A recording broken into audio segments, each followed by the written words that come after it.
문해력 수업 1장 위기에 처한 문해력. 읽기라 하지 못할 읽기.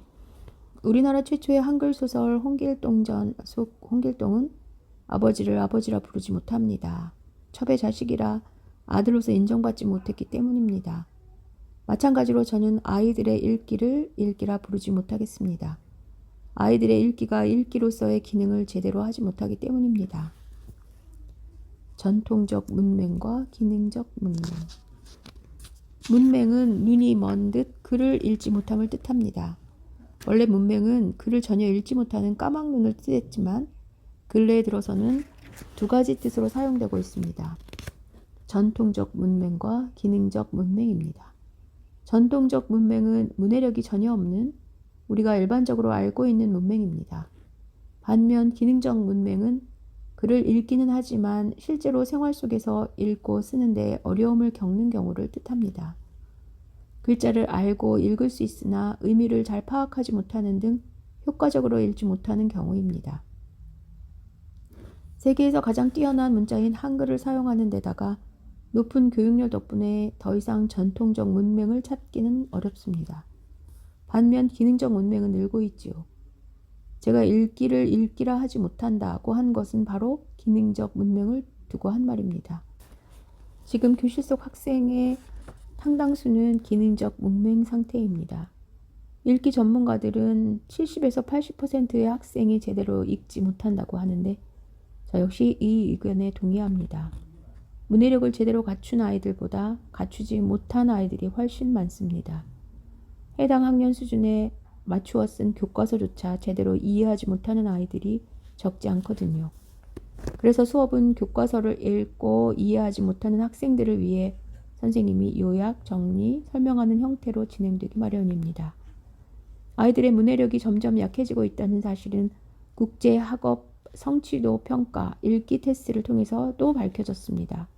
한국 학생들의 읽기 능력은 2006년 556점으로 547점의 핀란드 2위, 527점의 캐나다 3위를 비교적 크게 앞서서 경제협력개발기구 가입국 중 1위를 기록했습니다.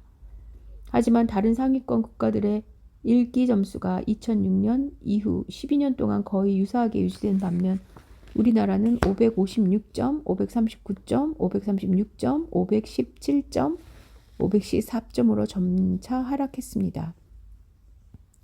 이처럼 학생들의 읽기 능력이 압도적 1위였던 한국의 순위는 지속 하락해 2018년에는 에스토니아, 캐나다, 핀란드, 아일랜드에 이어 5위를 기록하게 됐습니다. 문해력이 곧 공부머리라는 점에서 읽기 점수의 하락은 쉽게 간과할 수만 없는 상황입니다. 그 높던 문해력은 누가 다 먹었을까? 왜 우리 아이들의 문해력이 점점 약화되고 있을까요? 첫 번째 원인은 디지털 문화에 있습니다. 국제학업 성취도 평가 읽기 테스트에서 530점 이상을 유지하며 핀란드와 1, 2위를 다투던 한국이 점수와 등수 모두에서 급격히 하락한 시점은 517점을 받은 2015년부터입니다. 2018년에도 514점을 받았죠. 2000년부터 2012년까지 12년 동안 유지했던 읽기 최강국의 면모는 2012년과 2015년 사이에 신기루처럼 사라져버렸습니다. 그 높던 문해력은 누가 다 먹었을까요?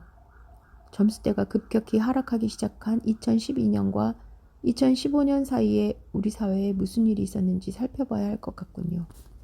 그 시기에 일어난 중대한 변화는 스마트폰의 보급입니다. 2010년 5.8%이던 청소년 스마트폰 보유 비율은 2011년 36.2%로 증가한 후 2013년에는 81.5%로 늘어나게 됩니다. 2012년과 2013년에 폭발적으로 보급되면서 거의 대부분의 학생 손에 스마트폰이 쥐어지게 된 것이죠. 청소년에게 스마트폰이 폭발적으로 보급된 시기와 읽기 점수가 급격히 낮아진 시기가 일치합니다. 까마귀 날자 배가 떨어진 것일까요? 나이키의 경쟁사는 어디일까요? 리복, 아디다스? 아닙니다. 바로 닌텐도입니다.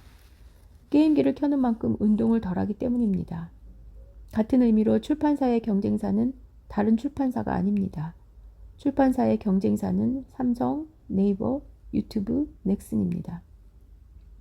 스마트폰을 켜는 만큼 아이들은 덜 읽게 됩니다.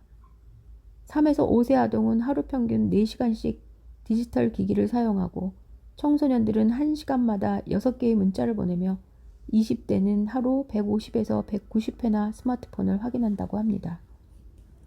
더 이상 누구도 차분히 앉아 읽을 시간을 가지지 못하게 되었습니다. 아이들은 스마트폰을 사용하느라 덜 읽게 되었고 덜 읽는 만큼 문해력도 약해졌습니다. 스마트폰은 책 읽는 시간뿐 아니라 책 읽는 방식도 바꾸어 문해력을 약화시켰습니다. 읽기는 원래 좌에서 우로, 위에서 아래 순차적으로 진행되기 마련입니다. 스마트폰은 이런 읽기의 관습마저 바꾸어 버렸습니다. 인터넷에서의 읽기는 F자 혹은 Z자 읽기입니다. F자 읽기는 위에 두 줄을 대충 본 후 밑으로 쭉 직진해서 끝까지 읽는 방식이고, Z자 읽기는 상단에서 읽은 후 지그재그로 대충 읽으며 내려온 후 마지막 결론을 읽는 방식입니다. F자 읽기와 Z자 읽기는 짧은 시간에 많은 양의 정보를 접하는 데 유리하기에 무조건 나쁘다고 할 수는 없습니다. 문제는 온라인상에서 행하는 이러한 얕고 빠른 읽기에 익숙해지면 종이책으로 읽을 때 깊이 읽기 어렵다는 점이 있습니다. 인터넷 읽기에 적응된 사람은 책을 펼치고도 빨리빨리 대충대충 전체적인 내용만 파악한 후 책을 덮으려고 하게 됩니다. 다시 책으로에서 메리언 울프는 열렬한 독서광이자 읽기 전문가인 자신조차 인터넷 읽기에 적응된 후 깊이 읽기로 돌아오는데 얼마나 힘이 들었는지 잘 이야기하고 있습니다. 인터넷 읽기 성약은 확실히 문해력을 떨어뜨립니다. 읽기에 대한 3가지 오해. 디지털 문화가 기능적 문맹의 주범이라면 읽기에 대한 오해는 중요한 공범입니다. 읽기에 대해 널리 퍼진 다음의 3가지 믿음은 기능적 문맹의 확산에 대해 유죄를 받고도 남습니다. 우리 아이를 기능적 문맹으로 이끈 읽기에 대한 3가지 오해를 살펴볼까요? 첫째, 읽기가 수동적 행위라는 믿음입니다. 사람들은 읽으면 이해는 저절로 따라온다고 생각하지만 사실 그렇지 않습니다. 읽기는 수동적이지 않습니다. 읽기는 능동적인 행위입니다. 독서의 기술을 집필한 모티머 J. 애들러는 무릎을 치게 만드는 딱 맞는 비유로 이를 쉽게 설명합니다. 야구에서 투수가 공을 던지고 포수가 공을 잡는 상황을 떠올려 봅시다. 공을 던지는 것은 투수의 일이지만 잡는 것은 포수의 일입니다. 가만히 앉아 미트를 벌리고 있다고 공이 알아서 미트 속으로 들어오지 않습니다. 공이 어떤 속도로 어떻게 날아오고 어떻게 변화하는지를 파악하는 것은 포수의 역량에 달려 있습니다. 이 사실을 읽기에 적용해 보면 글쓴 이는 투수, 읽는 이는 포수가 됩니다. 글쓴 이가 의미라는 공을 던지면 읽는 이는 정신을 바짝 차리고 이를 잡아야 합니다. 의미라는 공은 읽는 이의 마음이라는 밑으로 알아서 찾아오지 않기 때문에 읽는 이가 마음의 밑을 의미 쪽으로 빠르게 움직여야만 합니다.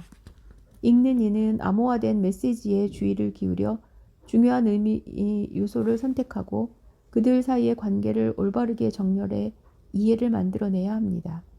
앞과 뒤, 어휘와 어휘들 사이의 관계 정렬에 실패하면 의미 파악에도 실패하게 됩니다.